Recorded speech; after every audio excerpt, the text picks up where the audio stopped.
The Effects of Islam and Harari Culture on Harari Men by Harari Freethinkers. Introduction. How does Islam and Harari culture affect Harari men? In Islam and Harari culture, men are given unearned privileges and additional responsibilities when compared to women. This creates an imbalance of power in society between men and women. While religion and culture often work in Harari men's favor, there are also a few disadvantages they face. This article examines the effects of the religious and culturally supported social systems that privilege Harari men and how they ultimately affect both Harari men and women for the worse. How honor culture, patriarchy, and misogyny affect men. Both Islam and Harari culture include honor culture, patriarchy, and misogyny. While these social concepts affect the lives of women profoundly, they also affect men in many ways. One way to be a man. In honor cultures, honor is often equated to masculinity. An honorable man will not hesitate to use physical force to combat any assault, theft, insult, or other attempt at lowering his status or his group's. If one man publicly challenges the willingness of another to physically defend himself, to uphold his honor, the man does not need to beat his opponent, but he must display a willingness to fight him. If he does not, he will be thought to have lowered his social status, honor, and masculinity. This singular way of thinking about masculinity is problematic for many reasons. For one, it sends a message that in order to be a masculine man, one should be personally offended by insults and attempt to retaliate. A real man is not one who allows another man to attempt to lower his status. A real man must then always be defensive because he must be ready to retaliate against perceived threats. A man's honor and social status in honor cultures is thus a fragile entity because it can be lowered by the uncontrolled actions of others and must be actively protected. In contrast, in dignity cultures, there is an emphasis on context-independent, individual, and inherent worth. In these cultures, one's worth is less affected by the social regard of others. This means men are not easily offended nor feel obligated to fight in response to someone's actions. Another issue with this idea of masculinity is that it teaches how one must attempt to strike fear in people in order to achieve one's goals. For example, if a masculine man would like someone to stop saying something he dislikes about him, he should appear physically threatening to combat this. This is a poor method of problem solving because it does not solve the problem. Instead, it is an immature reaction. It is an option an insecure bully would choose, not a mature, solution-seeking adult. And of course, contrary to honor culture, there is no one true way to be a man. A man should be free to be as he is, without social pressure. To force a singular, and harmful, standard for what a man should be, is not healthy nor inclusive. Some men would rather not choose to be intimidating in response to others. There is nothing inherently wrong with this. In fact, it is more constructive to start a dialogue with someone instead of threatening them. Free to harm women without consequences. While the feminine honor code oppresses women, the masculine honor code, mostly, benefits men. In honor cultures, men are allowed to behave autonomously and have the freedom to do what they want. This includes taking power away from women. The unopposed freedom of men can have devastating consequences for women and children. If a Muslim man wants to commit atrocious behaviors such as domestic violence, sexual assault, or marry a child, he can always get away with it because they are supported by Islam. This provides men with an excuse, allowing them to conduct these acts unchallenged. For example, if a man wants to beat his wife, Islam gives him permission to do so and prevents anyone from asking him why he did so. Thus, a Harari man can use the Quran as an excuse if he beats his wife and then say he was simply teaching her a lesson. If a man wants to sexually harass or rape a woman, within honor cultures he can do so and then even blame her without suffering any consequences. While non-marital and extramarital sex is forbidden for both men and women in Islam, when it does occur, there are many systems in place that protect the men from ever being held accountable. For example, if the victim of an attack tells others about what she suffered, she is at risk of honor violence. This is because the man's actions attack the concept of her honor and can be seen as a source of shame to the family. This protects rapists because it acts as a deterrent to women who want to seek justice. Furthermore, parents of boys never tell their sons to not rape women. They make the dangerous assumption that their sons would never do such an act because of the way they raised them. The problem with this false belief is that boys and men, especially those who grow up in honor cultures, learn that it is a woman's fault if she is sexually assaulted.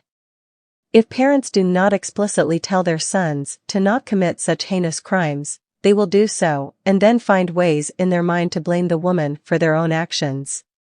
What ends up happening is that daughters are taught that they have to protect themselves, while sons aren't told anything and then grow up to become exactly the kind of man a parent is trying to protect their daughters from. Every rapist is someone's child. Islamic scripture protects those who commit rape because it makes it difficult to punish.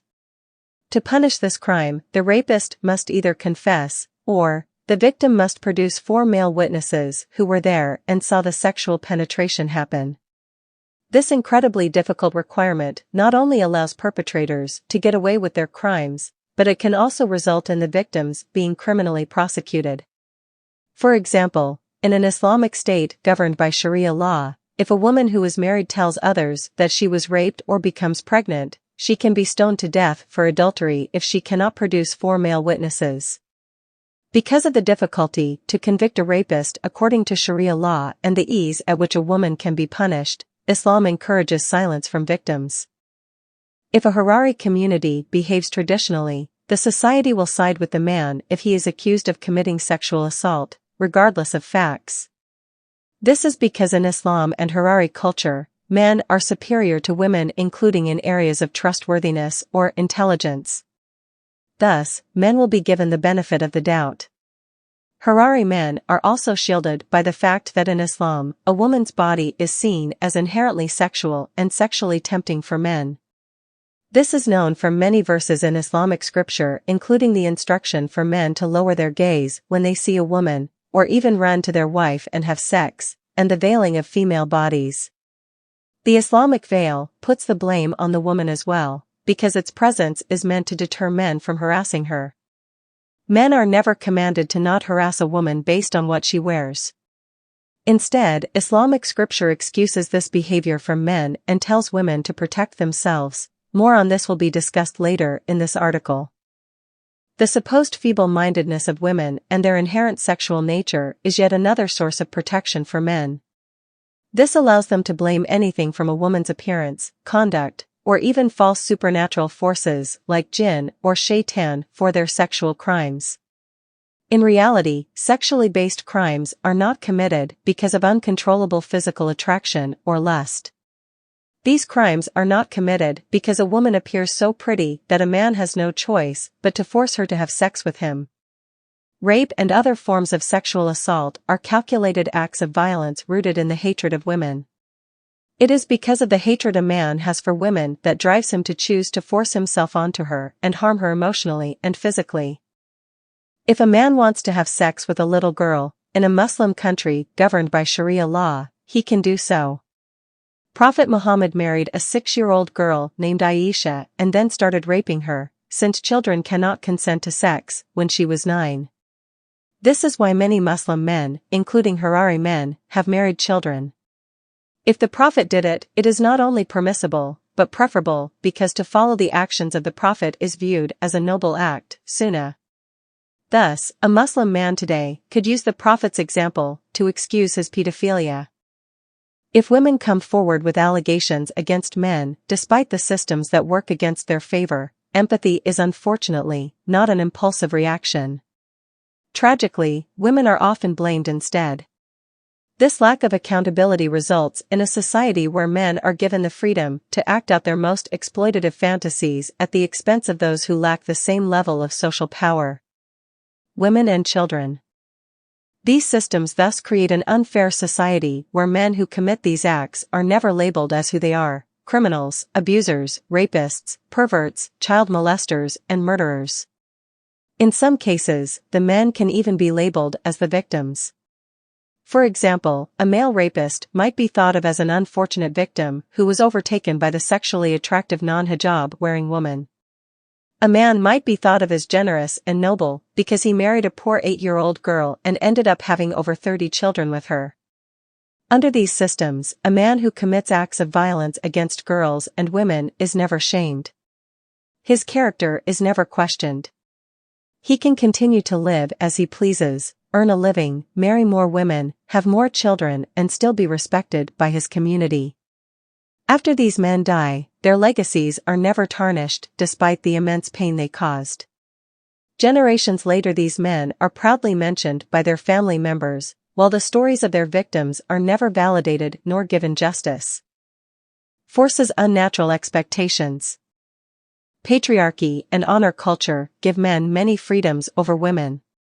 However, these structures also negatively affect men. Men stand to lose from excessive demands on them as family providers. This puts pressure on them and positions wives and children as financial burdens. Men are also tasked with being in charge of women.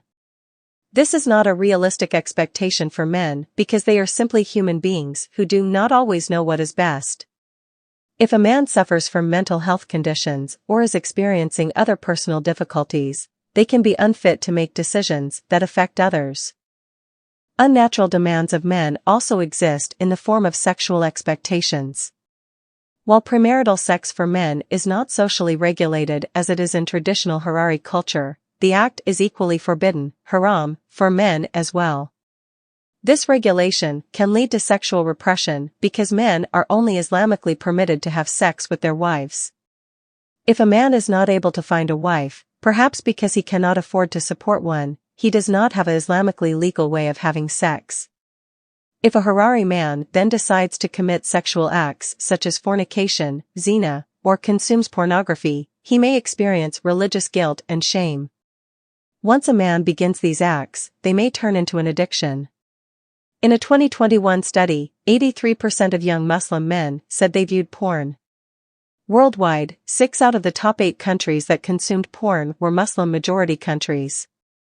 Demands the requirement to control women.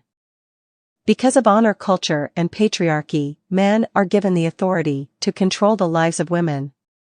The fate of women thus lies with men. If a father or husband is strict, a daughter or wife will have less freedom. If the men in the family are more lax, the women will enjoy more freedom. While the power to control women may appear like a privilege, it does have some downsides. For one, this role forces men to feel directly impacted by the actions of the women in their family.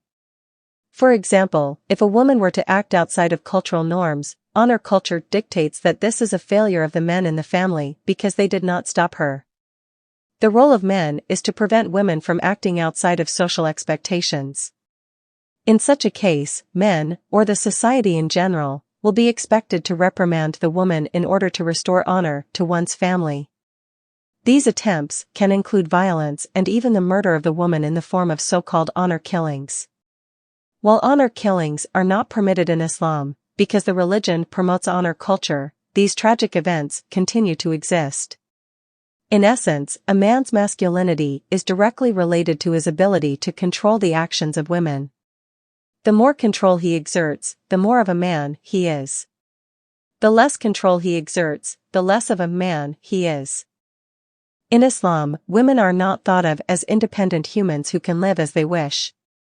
Instead, they are only able to live in a way that is approved by the men in their family or their community. This toxic way of thinking about women can give rise to an abuse tactic called coercive control. Coercive control can be described as any pattern of oppressive, dominating behavior that uses harm to steer one's thoughts, feelings, and actions. An example of this is if a husband attempts to control every aspect of his wife's life.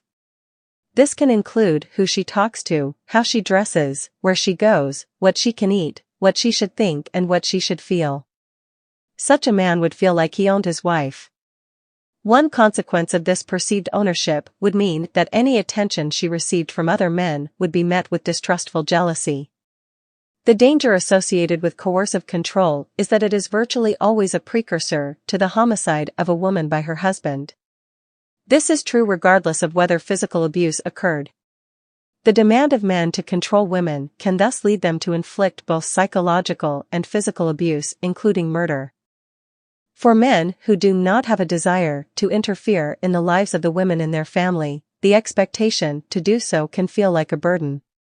This is because in honor cultures, individuals must act according to the desires of the collective society, not their own. This characteristic can bring pressure onto men whose individual personality and values conflict with honor culture.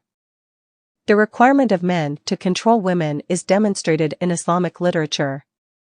In one instance, Umar ibn Kitab, one of Prophet Muhammad's favorite companions, was so enraged by the sight of a slave woman wearing a veil that he repeatedly struck her on her head until she took it off.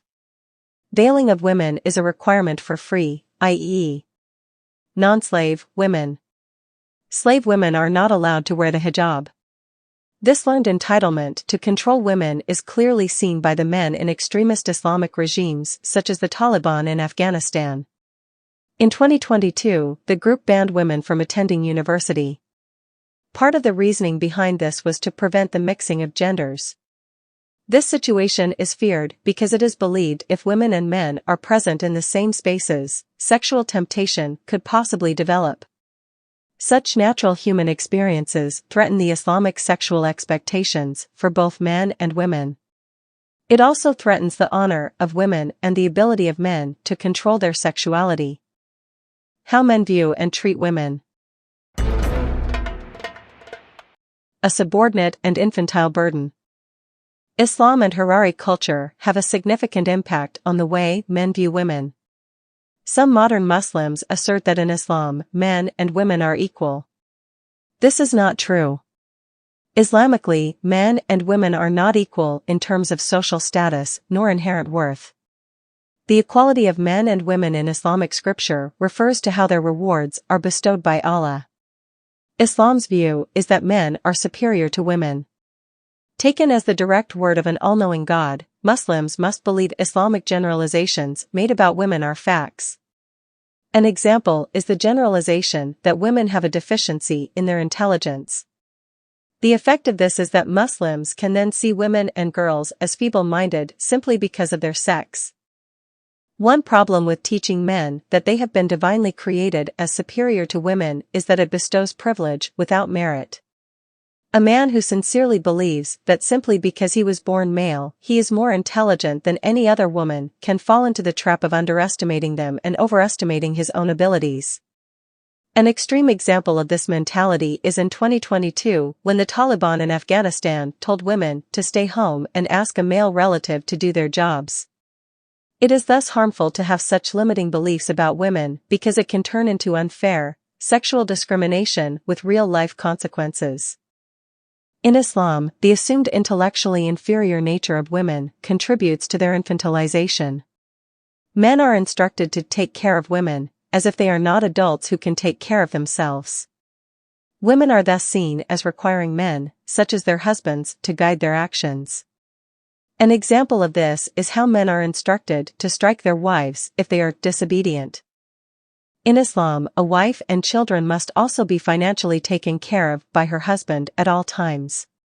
This is true regardless of whether she is able to financially support herself. Today some Muslim women celebrate this fact as a sign that Islam respects or cares about the well-being of women. However, the reason Muslim men must financially support their wives is because in an Islamic marriage contract, this is what he exchanges for exclusive access to her sexual organs. In honor cultures, girls and women are thought to hold the honor of their families. If they act in line with society's expectations, the family is considered honorable. Consequently, if a girl or woman acts outside of those expectations, she is thought to bring on shame. This mentality makes it easy to see how being the parents to a girl can possibly be viewed as a burden. To prevent the possibility of a girl bringing shame to one's family, some Muslim fathers may feel inclined to marry off girls as soon as possible.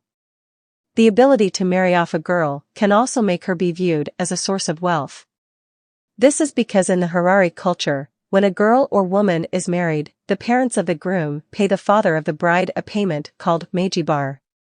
Child marriage is not common, if at all practiced, in the Harari community today. However, in situations of extreme poverty, this, Islamically permitted, option to essentially sell one's daughter may seem like a viable option. A sex object. The teachings of Islam sexually objectifies women, which impacts how they are viewed and treated by men. A major contributor to this is the Islamic practice of veiling women. The veiling of a woman's head using the modern hijab is thought by some Muslims as an honorable symbol of piety. However, there are many issues with this idea. One of which stems from the fact that this does not reflect the origin of Islamic veiling. Based on Islamic scripture, Muslim women veil to distinguish themselves from slave women. The context in which the veiling revelation was revealed was that there existed some Arabian men in the 7th century who enjoyed harassing women who were walking outside. The concept of Islamic veiling is that if a woman wore a veil, the men would know she had the social status associated with the new religious movement that was forming and thus likely to be punished if he tried to harass her. The message, by this logic, is that it is permissible to act in an offensive manner if there is no punishment. This logic is problematic because it ignores the harm done to another human being, women. The permissibility of inhumane acts under Islamically sanctioned circumstances is a frequent element of Islam. Islamic veiling, and what today is called hijab, thus creates two classes of women. The first class is those Muslim women who choose to wear the hijab. According to Islamic scripture, men should not harass them because the scarf is a sign that she is a free Muslim woman. If the hijab is used as an approximation for her devoutness to Islam, she can also be assumed to be chaste and thus virtuous. This is because devout Muslim women, and men, are associated with chastity, remaining a virgin until marriage or not engaging in extramarital affairs if one is already married, as it is a requirement of the Islamic faith. The second class of women are Muslim women who do not wear a hijab and all non-Muslim women. Muslim men are Islamically permitted to harass them because they are either not obviously Muslim or not Muslim at all. It is this mentality that enables some Muslim men to think of non-Muslim women as always sexually available and thus permissible targets of sexual exploitation. This objectification of women has contributed to Muslim men pimping non-Muslim women. An example of Muslim men who committed this disgusting crime is the Muslim grooming gangs in the Netherlands. The hijab thus encourages the problematic concept of the Madonna-whore dichotomy, MWD. This concept describes the perception that women are either good, chaste, and pure Madonnas or bad, promiscuous, and seductive whores. A woman can only have one set of characteristics and never both. A Muslim woman is a Madonna if she wears a hijab and a whore if she does not. Because non-Muslim women don't adhere to Islamic modesty or wear the hijab, they are all viewed as whores. The problem with seeing women as either good virgins or bad whores is that, for one, it is not true.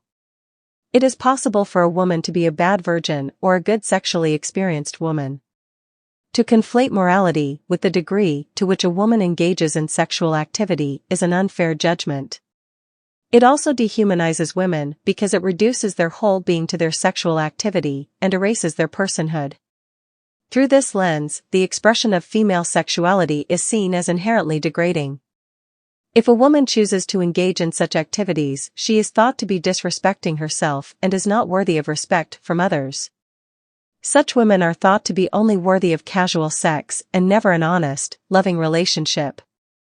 This binary method of viewing women is incorrect because the presence or absence of a headscarf cannot be used as a predictor for strength of belief, iman. For example, a Muslim woman who wears a hijab may not be devout nor chaste. It is possible that she engages in Islamically unlawful sexual relations, consumes alcohol and/or does not pray. In addition, it is a little-known fact that there are women who were Muslim but no longer believe in Islam who still wear the hijab. The reasons for doing so vary from it being a habit that is difficult to break, cosmetic purposes, to having to conceal one's lack of faith from their family or community. Despite the issues with this unfair categorization of women, Islam has allowed men the freedom to harass them based on how they choose to dress themselves. Any unwelcome, vulgar, predatory, or otherwise offensive acts against an unveiled and thus bad woman can be justified Islamically. Because the harassment of women who are not Islamically covered is expected in the Quran, men who want to annoy or strike fear in women can be emboldened to do so.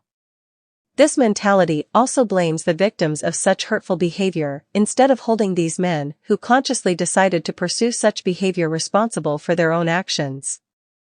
The presence or absence of hijab thus reduces a Muslim woman to either a sexual object who is asking for attention or a chaste, respectable woman who does not want to be harassed. In reality, all women, regardless of whether they are Muslim or not, or wear the hijab or not, are not open to a man's sexual advances at every moment of their life. A woman can be focused on many goals that are in no way connected to men. She can be driven by educational pursuits, her career, hobbies, volunteerism, etc. Every day a woman has to wear clothes, just like a man. Her clothes are not a reflection of her desires or goals at that moment nor her acceptance to sexual advances. For example, if a woman wears a short skirt and it is a hot summer day, she likely decided to wear that skirt because she thought she would feel hot wearing pants. Her intention was not to attract a man, it was an attempt to feel comfortable outside. Similarly, if a Muslim woman does not wear the hijab, her intention is not to attract a man's attention by the sight of her hair. She could have many reasons for not wearing the hijab, including not feeling comfortable wearing it, or not believing it is a requirement of the Islamic faith. This unhealthy sexualization of a woman's body forces men to see a woman not based on her character but by how she is dressed. If she is Islamically covered, he should not be feeling sexual thoughts. If a woman is not covered, he is at risk of developing sexual thoughts and should protect himself to avoid this sin. Thus, contrary to some modern Islamic assertions, the religion does not prevent the sexual objectification of women by hiding their bodies. In fact, it makes the problem worse. However, regardless of whether a woman wears a hijab or not, a woman's body is still thought to be inherently sexual in Islam. This is demonstrated by the following hadith, where men are warned about the possibility of developing sexual thoughts at the sight of a woman. The woman advances and retires in the shape of a devil, so when one of you sees a woman, he should come to his wife, for that will repel what he feels in his heart. Men are thus portrayed to be unable to restrain themselves sexually if they see a woman. They are assumed to not be able to ignore sexual desires, so the only recourse is to release himself into his wife.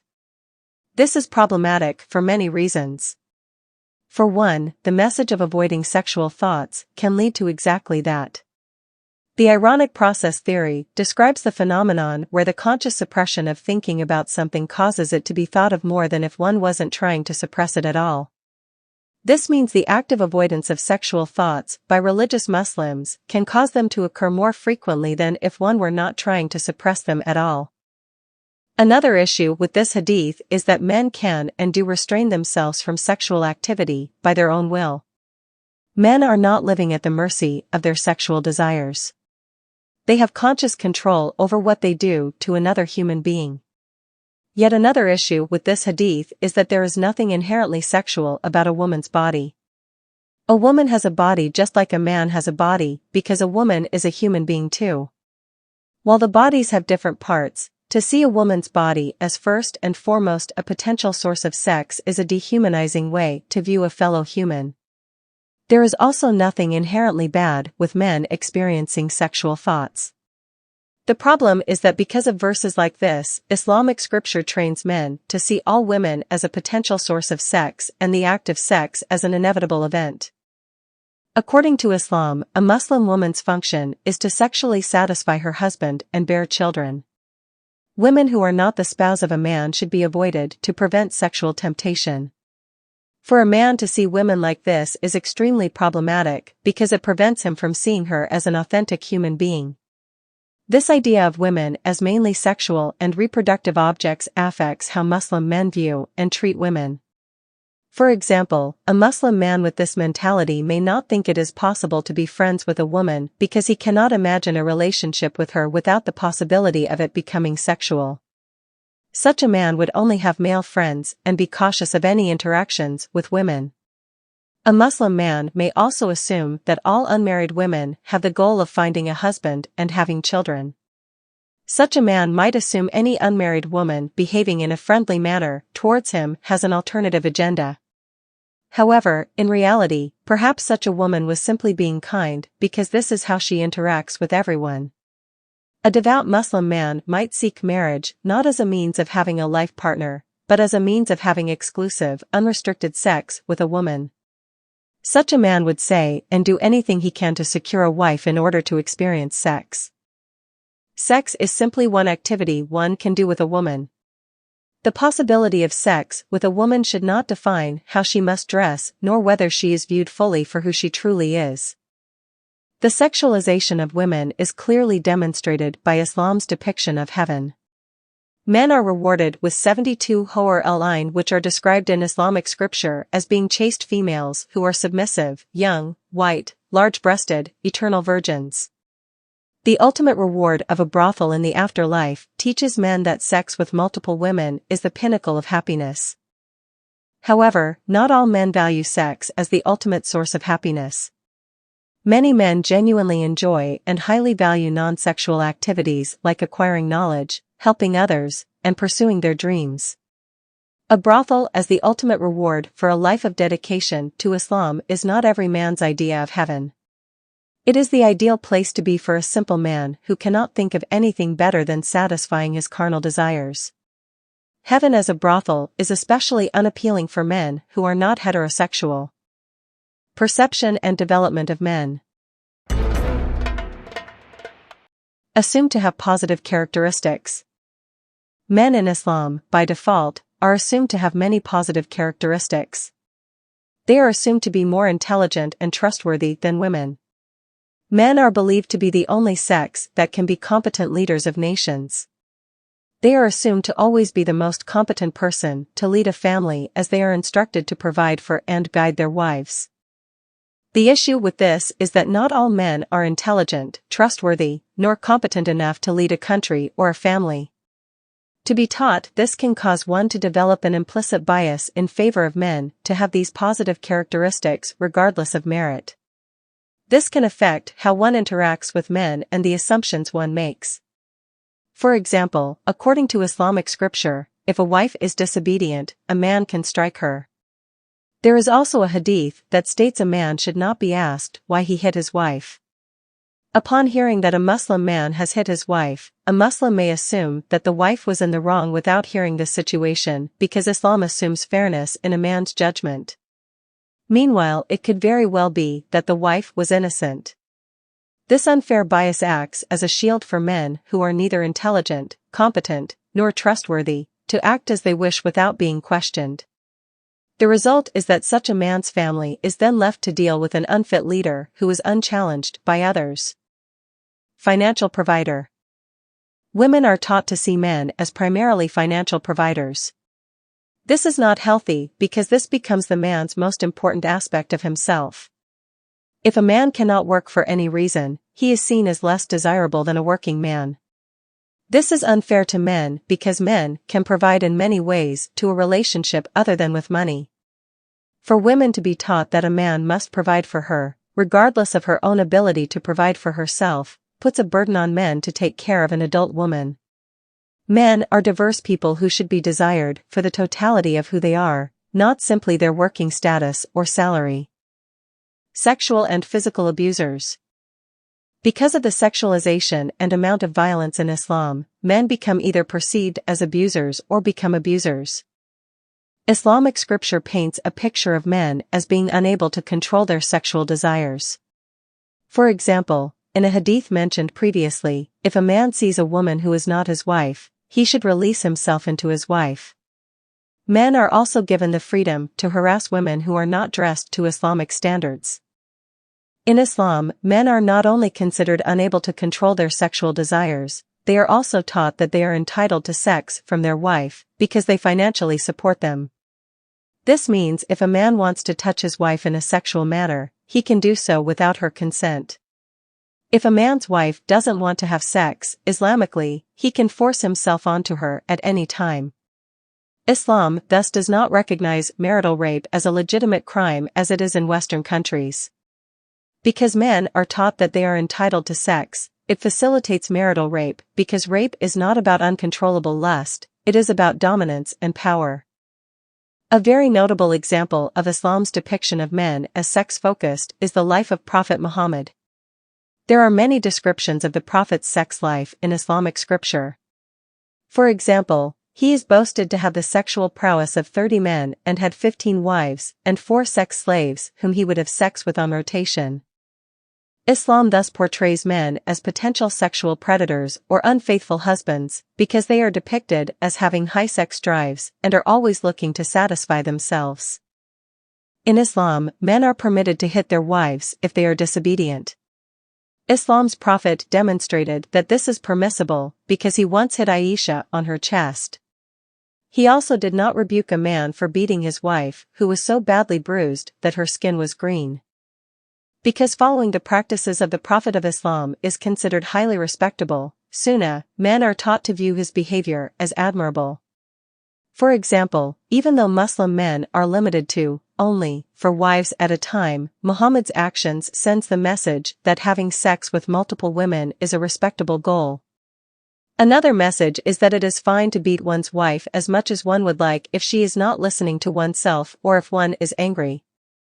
It must be stated that simply because Islamic scripture allows Muslim men to harass, rape one's wife, and beat women, it does not mean that all of them do. However, because the Islamic text permits these abhorrent acts, they become possibilities for those men who would like to do so.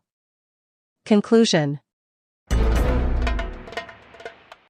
Therefore, honor culture, patriarchy, and misogyny within Islam and Harari culture shape society by influencing how men think and act. Men are supported by social, cultural, religious, and legal systems if they commit crimes against women. The result is a society where men are not held accountable for their actions, while women are not given legal justice nor compassion. Tragically, women are sometimes even re-victimized if punished. The existence of this unequal social structure depends on men subduing women by keeping them in their control. This requirement can be seen as an annoyance to some men but can have deadly consequences for women. The patriarchal structure and religious rules work in men's favor but come at the cost of financial responsibility, the requirement to lead, and sexual repression. Islam and honor cultures grant men a higher social status than women. Men are taught to see women as dependent on them and even a burden. This can result in men treating women and girls in abusive ways and limiting their true potential in life. The sexual objectification of women promoted by Islam can cause men to develop unhealthy thought processes related to sex and women. This can develop into the formation of false, unfair categorizations of women and superficial relationships. Islam's high status of men comes with unearned positive assumptions regarding their character. This can lead to an implicit bias in favor of men which can have harmful consequences if given to those who don't deserve it. Due to the highly sexual and violent nature of Islam, men can be viewed as, or even develop into sexual and physical abusers. The precedent for this lifestyle is set by Prophet Muhammad, whose actions condone violence against women and philandering. In reality, men, like all humans, are diverse. They are emotional beings, and have needs far greater than merely sex. Islam and Harari culture thus cause harm to Harari men and the community in general in many ways. By understanding why and how male-favoring social structures are problematic, the Harari people can take the first steps towards building a safer, equitable, and happier society for all.